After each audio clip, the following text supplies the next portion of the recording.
waxaan aad iyo aad ugu faraxsanahay muuqaalka dalladda caynaan oo runtii dad mudakara oo liita oo qaanyahana maanta halkan isugu yimi oo ka dhisan dhammaan gobollada Jamhuuriyadda Somaliland marka waxaan ku faraxsanahay in dalladda qiimaha badani ay ka mid noqoto baalasha guusha ee xisbiga wadani haddii la yiraahdo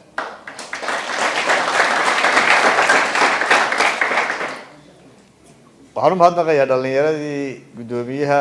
iyo dhalinyaradii kale halkan ka hadashay ee sida dhiiran u hadashay runtii taageerada xisbiga iyo anigaba ay muujiyay iyo dadaalkooda iyo ballanqaadkooda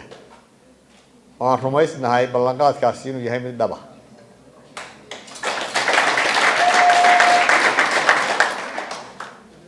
insha allahu Somaliland waa dalkeennii dadkiisuna waa dadkeennii waxaynu doonaynaa Somaliland qurux badan oo nabad ah oo horumarsan oo la mid noqota dalalka kale ee dunida haddii la yiraahdo dhibaatooyin badan baa intii de maamulkan Somaliland ugu dambeeyay jiray ka dhacay dalka kala fogaanshaha dalka dagaallo waxaynu ku weynay waxyaabo badan oo xitaa dee laga qaban lahaa ama horumar ha noqoto ama wax kale ha noqoto waxaynu ognahay dhaqaalihiin hoos u dhacay cabashooyinku way badan yihiin haddii cadaalad darro tahay hadday shaqo la'aan tahay insha allahu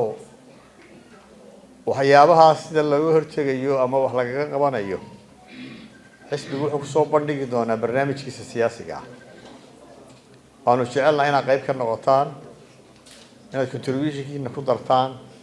sida guddoomiyuhu sheegayna marxalado badan buu soo maray imika muddo 2 wiil kadibna waxaan rajaynaynaa inuu idin soo gaadho oo aynu Jamhuuriyadda Somaliland soo bandhigno marka dadka ra'yigooda lagu daro qolo kasta oo lagu tuhmayo aqoon iyo fikir lagu kordhiyo hadday tahay qaybaha bulshada ama caafimaad ha noqoto ama waxbarasho cadaalad arrimaha dibadda arrimaha gudaha waxaan jecel lahay barnaamij la qaban karo inuu noqdo oo waxa ku yaalaana uu noqdo waxaynu fulin karno meelaha dadku ay xoqanayaan insha allahu dhammaantood wuu ku koobnaan doonaa barnaamijkaas siyaasiga ahi waxaanu jecelnahay in ummaddu nagu doorato barnaamijkaas in la barbar dhigo barnaamijyada kale la akhriyo su'aalana laga weydiiyo laga doodo markaan soo bandhigno insha allahu shacbiga waxaan ugu bishaaraynaynaa in barnaamijkaasina uu hor iman doono haddii Ilaahay ka dhigo waqtiga inoo hadhay doorashada waqti kooban waxaynu u baahannahay in muwaadin kasta oo Somaliland ah aynu gaarsiino fariinteena innagu cod waxaynu ka doonaynaa maaha gobol gaar ah iyo deegaan gaar ah waxaynu ka doonaynaa codka Jamhuuriyadda Somaliland iyo shacbigeeda marka fariinteenu waa inay gaadho muwaadin kasta ka Looyacada jooga ka Boqorkeyn jooga ka Cergaabo jooga ka Balligubadle jooga iyo kamaan degmooyinka dee Somaliland ka tirsan tahay joogaba waxaynu u baahannahay inaynu gaadho waxaan rumaysnahay fariinta xisbiga dadka ugu badan ee qaadi doona inaad tihiin waxaan kaloo ku faraxsanahay deegaanaan berigii hore wadani looga codaynaynin ama aan taageeraynin inaad gaarsiin doontaan haddii alla ka dhigo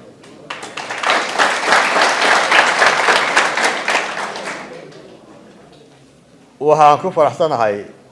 beesha weyna ka wakiilka tihiin oo runtii badbaadada Soomaaliland ku suntan oo de markii shuruucdii ay shaqay weydii waxay noqotay in odayaashii ay badbaadiyeen Soomaaliland marka salaadiinta iyo gudiyada habar jecelo oo runtii ku suntan maanta doorashada inay suurta gasho in dalku badbaado idinkoo taa ka turjumaya waxaan isleeyahay waxaa gaarsiin doontaan fariinta meel kasta oo deegaanka gaar ahaan ka tirsan dee sanadkan campaign-kana waxaan insha allahu waanu daadejinay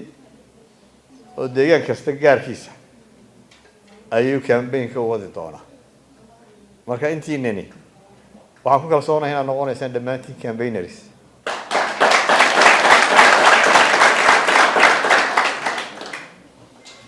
waynu tartamaynaa waxaynu iska ilaalinaynaa wax kastoo ceebaal u keeni kara xisbiga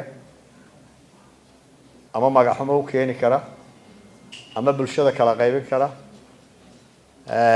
anna waxaan jecelahay maalmahan fariin aan ku celcelin inaan ku celiyo oo ah waxaa laga yaabaa mararka qaarkood cid isle xisbiga difaaca ama u hadla oo aan xisbigu dirsan anna aanan dirsan in cabasho badan ka timaado marka waxaan idiin sheegayaa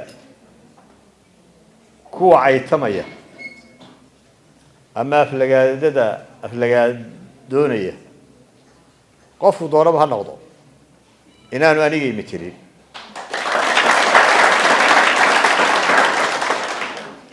xisbigana matelin marka taana aynu ka digtoonaano waxaa laga yaabaa xukuumaddu